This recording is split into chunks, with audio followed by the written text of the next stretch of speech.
Well, this is a really fun figure. There's one thing that it does that really surprised me, and I think you're gonna enjoy it too. Join me today as we look at Combatants Fight for Glory, Good Hildr. I don't know how you say it, but that's how I say it.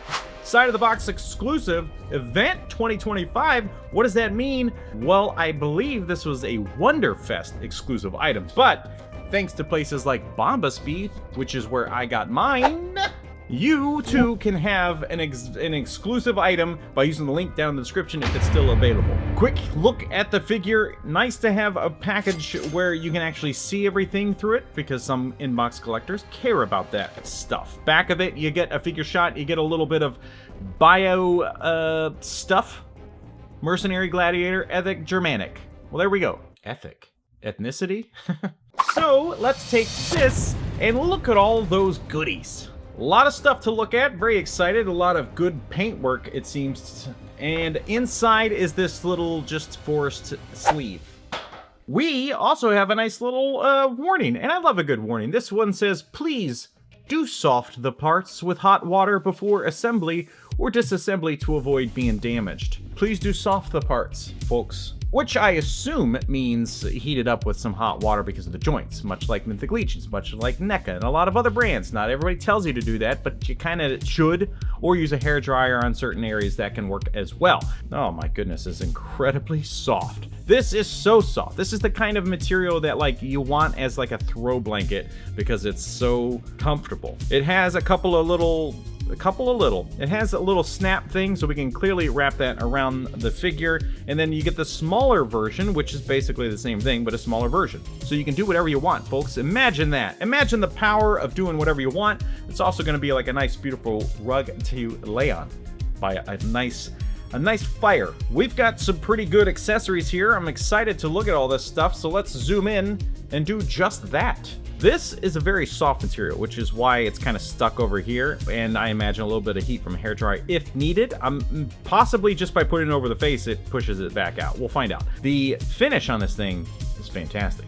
Great paint work to look like all, you know, metal stuff. And then you have the gold piece around here. This is nice. A really fun accessory that you could probably fit on a lot of different figures depending on the shape of the head. You get an axe, which you definitely need because these are gladiators and she is a ethnic German.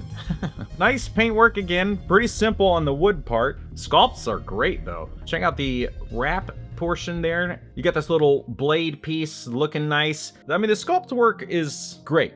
The paint work is pretty solid, especially on the metal parts and the fur on her. It seems like maybe there could have been some more paint through the wood parts. Like this gold or brass piece is nice, the little bolt pieces holding it together.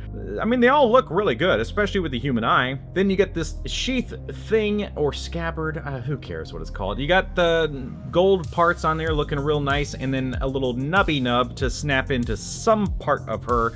And then, of course, you got the blade to go right in that.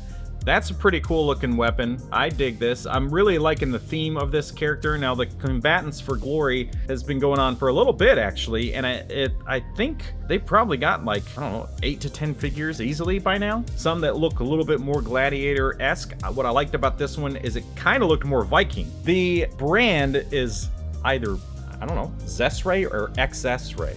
You tell me. If you know what it actually is, you tell me. Don't just claim you think it, because that happens a lot. Anyway, on by default, she's got just some grippy hands for all of her weapons. Great. There's no shield in here, which now I'm thinking about it, I would have loved to have seen. This joint is pretty darn tight because I was going to bend the arms. There we go. I was going to bend the arms and have you look at the hands that way. So little grippies, fine. Very basic paint work on the skin, though. I mean, it's like, if there's anything happening here for shading, it's almost unnoticeable. Unnoticeable? I don't know. Optional hands, you got a couple of fists, of course, because you're a combatant, and you got a combatant with your hands. So you got these, which are just kind of open palms, could be just like a cool stance, or maybe holding one of the weapons. And then you got these very flat hands, which, I don't know, you just got to get creative. It's an interesting choice to have in here, but it'll work fine. There's no fingernails, which is kind of throwing me off now a little bit. I mean, they're kind of there. Can we get close enough to see that they probably sculpted it in at some point, but maybe it just got lost in print? and paint. And then you got these. The nails are way more obvious on these, which is interesting.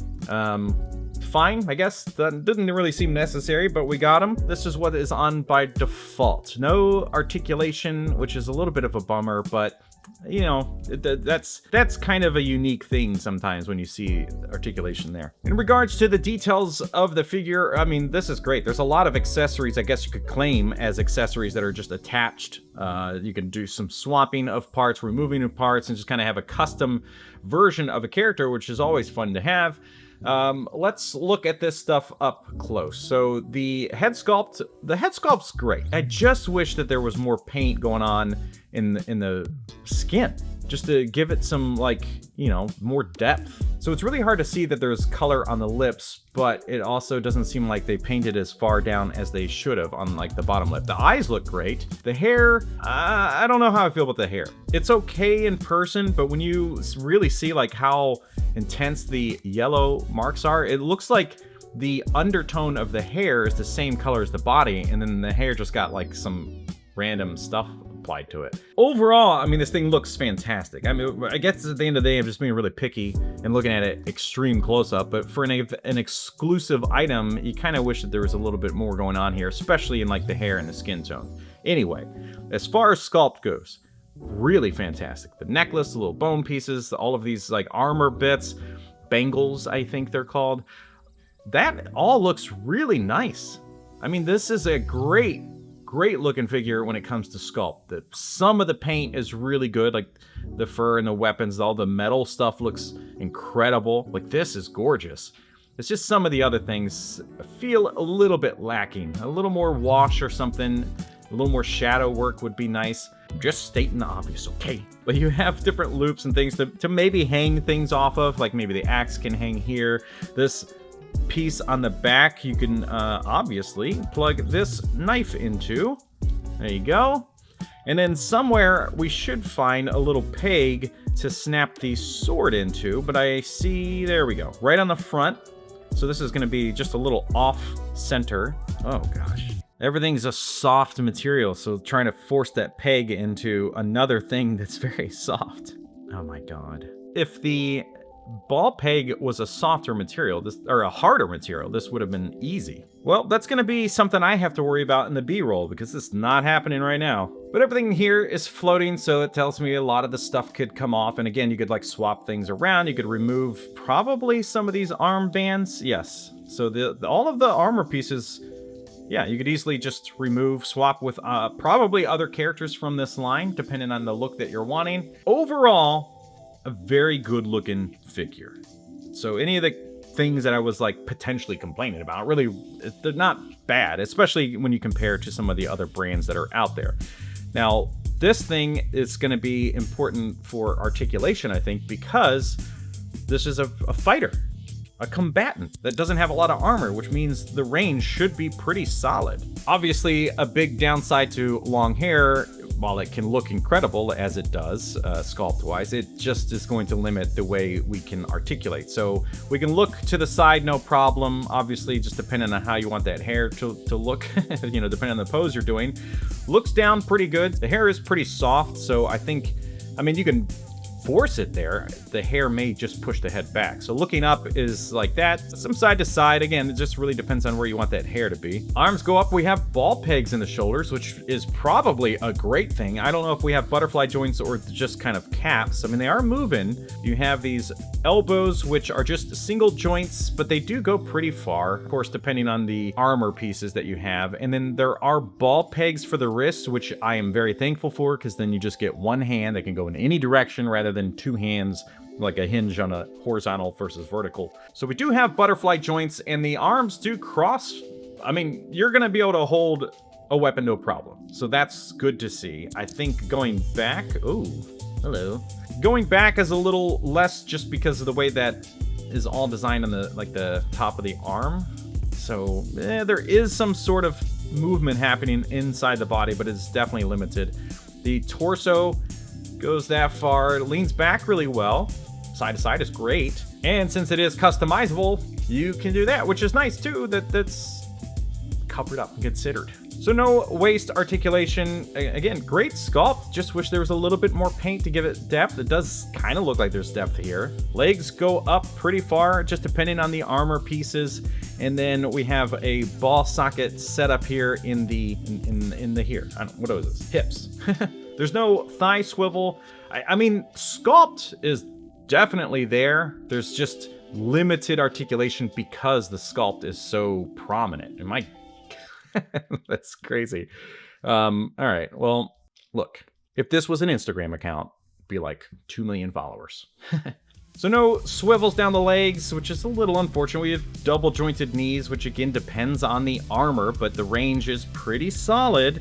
And then the standard ankles, no toe articulation. You're going to be able to remove the feet, so you can remove some armor parts if you want to. Again, this is a brand that's been making a bunch of stuff, so I imagine that most of the body parts are just being reused, and then they're just changing up things like the armor and the head sculpts. So that obviously changes the character up a little bit, could alter articulation. So just depending on the design that you like the most, there you go. An alternate face would have been really cool to have, like an angry fighting face, because it is a combatant.